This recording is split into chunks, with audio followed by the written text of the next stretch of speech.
在中医古籍上面呢，有没有提到怎么样去预防这个肌少症？我们一般要长肌肉的话，都是调理我们的脾胃，让它的吸收够好。那吸收够好就会长肌肉，所以我这边拟了一个非常好的一个补脾胃长肌肉的汤。增加肌肉，其实运动最喜欢的就是喝蛋白饮，所以我不建议就是说吃这个蛋白质。可是如果你的来源它不是天然的，那我们会打很大的一个折扣。太高浓缩的蛋白质的时候，对我们的肾脏负荷比较大。接下来呢，我就要来介绍这次帮我妈妈所设计的运动菜单。对于肌少症的人呢，我们通常会选择人体上比较大块的肌肉。第一个我们要练的股四头肌要练的是什么呢？在这里要跟大家介绍的还是欢迎来到健康养成记，我是 Amber。今年母亲节，我做的一件最成功的事情，就是让我的妈妈愿意重新重视运动这件事情。看来我这张运动教练的执照对我妈是非常有震慑作用的。或许大家觉得身材瘦瘦的修长很漂亮，老实说呢，我也是这样觉得的。但是因为我从小非常的壮，再加上非常的好动，所以我跟纤细这个词呢，绝对是没有办法画上任何等号的。但是修长的身体呢，其实到了老年之后，要小心咯，因为很容易会罹患肌少症，连带着骨质疏松症也就会产生。或许大家不知道，据统计，因为骨质疏松症跟肌少症所造成的意外伤害所带来的死亡，比癌症还要来得多。所以今天在这集呢，我要跟大家在运动的部分分享我要我妈妈做的运动有哪些，特别是有些长者在练肌力的时候呢，一定要循序渐进，不可以太重或者是太猛，以及为什么要设计这样子的运动，这样的运动到底可以帮你练到哪些肌肉，这是我今天要跟你分享的。最后呢，这个肌少症的病人通常想要长肌肉的话呢，一般大家想到了去喝这个蛋白饮，但是喝蛋白饮真的好吗？其实中医呢有一套非常好的方法，可以增加蛋白质的吸收率，到底是什么呢？喜欢我今天影片的朋友，别忘了订阅、留言，还要记得分享哦。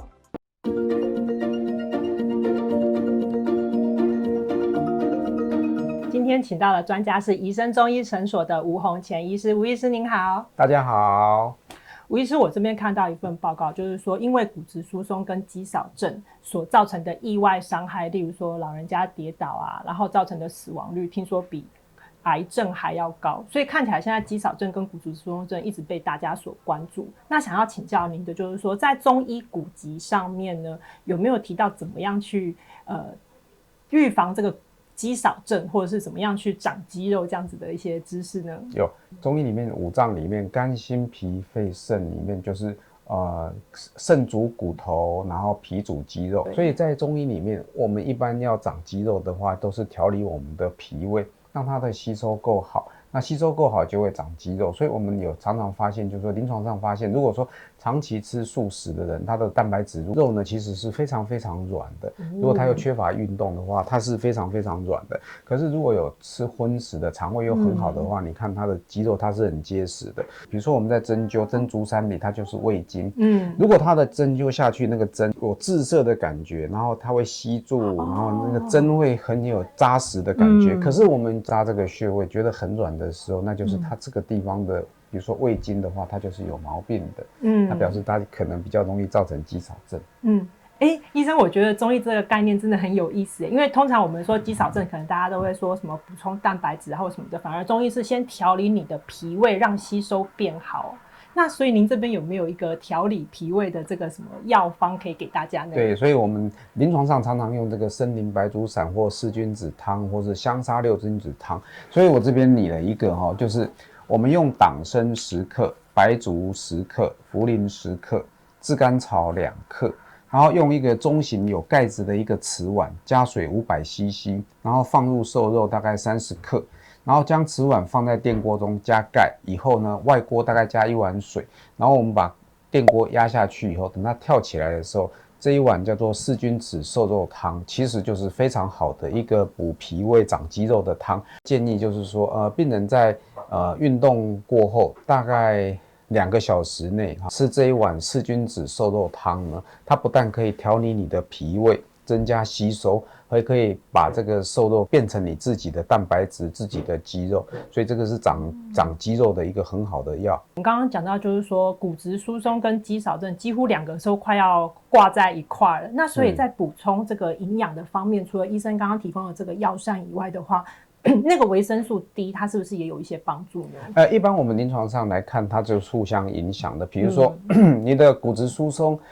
骨头没有力量，它没有办法去运动，也会造成肌少症。那肌少症它会造成严重的骨质疏松，所以它会互为影响。所以一般我们在临床上叫病人补充东西的时候，我同时会叫他第一个补充维生素 D， 那再来钙质，还有这个蛋白质，另外还有一个胶质。比如说我们中医里面胶质的就是像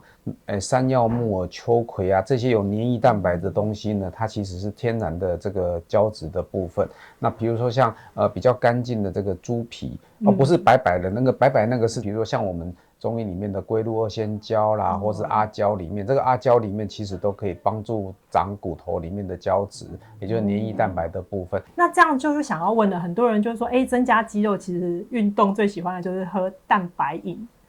对，乳清蛋白这一类，其实是不是也是应该要多吃一点的？我现在看到有一些现象，就是说如果说它这个是天然的，不是经过浓缩萃取的，那应该是 OK 的。因为我们要萃取一种东西的时候，要加一些有机的东西下去萃取，那这些有机的东西有时候含有一些毒性。当我们把蛋白质萃取出来以后，可是我们这些有机的东西反而没有办法把它萃取掉，所以我们得到蛋白质的营养，但是相对的也得到的这些有机的溶剂的一些毒性。所以我会建议就是说，如果你的来源是天然的无毒的，那 OK 没有关系。可是如果你的来源它不是天然的，它是用有机化合物去萃取的，那我们会打很大的一个折扣，所以我不建议就是说吃这个蛋白质。另外一个就是说太高浓缩的蛋白质的时候，对我们的肾脏负荷比较大，比如说肾脏有损伤的病人，我们也不建议他喝这种高蛋白质浓缩的这个饮品。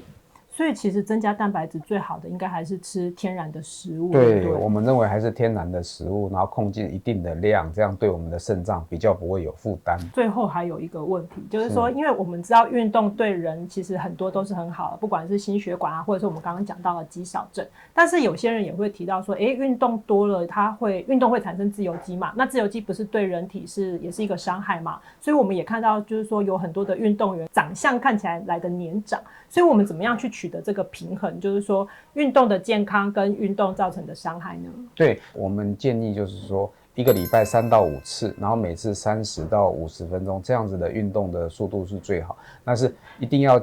教大家就是说，你在运动的时候一定要补充2个东西。第一个是一直随时的补充水分，因为水分会参与我们身体所有的化学反应，而且会把这一些代谢废物给排出体外，比如透过流汗、透过大便、透过小便给排出去。所以你一定要不断的补充水分，可以把这些发炎的物质给带开。第二个呢，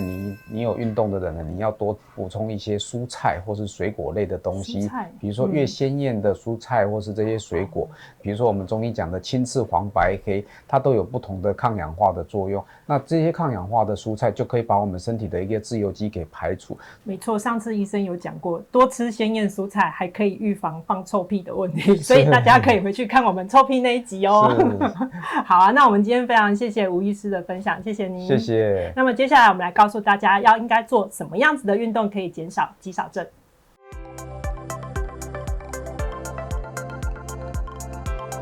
接下来呢，我就要来介绍这次帮我妈妈所设计的运动菜单。对于肌少症的人呢，我们通常会选择人体上比较大块的肌肉，例如说股四头肌，还有我们的臀肌。为什么要选这2块肌肉呢？因为我们从椅子上或者是沙发上站起来，甚至是上下楼梯的时候呢，其实都要用到这2块肌肉。所以第一个跟第2个动作要大家练的呢，就是这2块肌肉。第3个呢是核心肌肉，因为其实有很多骨质疏松的人，或者是髋关节不好的人，都会从腰椎这块地方会有一些病变，甚至是椎间孔狭窄的状况，所以去强化核心肌肉会有助于这个状况。那第4个我们要调整的是长者它容易会驼背圆肩，这就是胸肌太紧，或者是说背肌被拉长无力。所以第4个跟第5个我们要练的呢，就是我们的胸大肌还有我们的阔背肌。好了，那接下来第一个我们要练的股四头肌要练的是什么呢？在这里要跟大家介绍的还是深蹲，没有错。那但是对于肌少症或刚刚开始练习的人呢，我们建议就是自重深蹲就好了，不要拿太重的东西，因为这样是比较危险的。简单讲一下自重深蹲要怎么做，有3个要点哦。第一个呢，就是我们的脚底要站稳。这个脚底站稳的部分呢，就是我们脚的大拇指、小拇指还有脚跟这3个地方呢，它必须要站稳。第二个呢，就是往后坐。但是在做的时候呢，要麻烦你膝跟臀是一起启动的方式。那我在教我妈妈练的时候呢，我常常会发现她会有这样子的姿势。为什么呢？这个就是因为平常做太多了，那这样子的姿势是不行的。所以刚刚开始练的时候呢，我们要让膝跟臀同时一起往下启动的方式。那第3个要注意的是，下去了以后，差不多大腿跟地面平行就可以起来了。那假如说这种方式你没有办法练的话，那接下来我们有2个替代的方式。第一个就是我们在我们的后面呢放一张椅子，那同样是以深蹲的方式下去了以后，因为后面碰到椅子了嘛，所以你就可以自己起来。所以第一种方式呢，替代方式就是你后面放一张椅子，这样子做。那第2个方式呢，我们用扶手的深蹲，也是一张椅子放在旁边，但是你深蹲的时候，你可以扶着椅子，同样做这个姿势。但是重点还是一样，脚要站稳，然后膝跟臀一起启动，然后就是大概到大腿跟地面平行的时候再起来。第2个呢，要教大家练的是臀肌的训练。本来这个臀肌的训练我是要教大家做这个弓箭步的，但是呢，我妈连这个姿势都做不起来，所以呢，我们就换一个姿势，叫做桥式。那桥式要怎么练呢？这非常简单哦。桥式就是当你平躺在地面，然后呢，你的脚弯曲了以后呢，吐气的把屁股往上抬，然后吸气之后屁股往下。那在这边要注意的就是说呢，你在抬起来的时候呢，不要过度往上拱，因为这个时候会有一个代偿的作用在你的腰椎，所以只要平的就可以了。不要过度的往上，但是用力的地方呢，要觉得是你的臀肌在用力，是这个地方在出力，所以上来的时候呢，大家也可以就是夹屁股的这样子的一个动作。那假设说这个动作呢，你会觉得太简单的话，这边还有几个方法，一个就是呢，你可以把这个翘臀圈放在这个大腿这边，然后一样上来的时候，顺便把脚打开出力，这个也是一个桥式练习的方法。第3个呢，我想要教大家的是核心的训练。核心训练其实我觉得最有效的其实是棒式，但是呢，这个棒式呢，我妈妈也是练不起来了。所以呢，要怎么样练到核心的部分呢？还有另外一个方法呢，就是做卷腹。卷腹的方式也是维持这样的姿势了以后呢，你把手往前抬，然后肩膀离地，离地了以后大概停个2秒钟，然后再下来。其实这个看起来非常非常的简单，但是呢，它完全可以练到你的上腹肌的部分。第4个呢，我们要练的是胸大肌。那在练胸大肌的地方呢，我会希望教的是跪姿伏地挺身。这个动作我妈妈也做不起来，所以呢，另外一个替代的方法就是大家可以找一个凳子，把你的重心放在凳子上面，就是呈现像这样子的姿势。然后呢，你的这个地方背的地方也是要平的，吸气的时候下压，吐气的时候上来。那这个地方呢，也会练到你的胸大肌。第5个呢，要教的就是这个阔背肌。如果通常在健身房的话，其实有非常多的机器是可以帮助你练阔背肌的，像例如说划船或者是滑轮下拉。那如果你没有去健身房，然后也不是想要做那么重训练的话呢，其实我们可以在卖场呢买像这样子的弹力绳。用这个弹力绳就可以练到我们的这个阔背肌了。那它的做法是怎么样呢？就是你的脚呢这样微微弯曲，然后把这个弹力绳用脚做固定。有几个要点要注意。第一个就是你的背一定要打直，不可以这样驼背。你一驼背了以后呢，你就没有办法练到你后面的这个肌肉了。第2个就是你的肩膀不可以往前。它要是在一个中线的位置，所以我们就是不可以驼背，不可以圆肩。第3个呢，它其实是用一个划船的概念，所以是往后拉。所以你在拉的时候呢，肩膀不要耸起来，因为这样就会变成是你用肩膀的力气去拉，而不是真的用你后背的肌肉去拉，所以肩膀一定是往下沉的。那还有就是胸部要挺起来，它有助于阔背肌的训练。那最后一点就是你在拉的时候呢，你要有一点点夹背的感觉，用力的时候吐气，所以我们吸口气了以后吐气，把它往后拉，大概到这个地方就好。然后呢，吸气放回去，但是放回去的时候，你还是让它保持有一点点张力，不要完全放松。在这样的条件之下呢，去练你的阔背肌。我们的速度不用太快，大概这样子的速度就可以。对。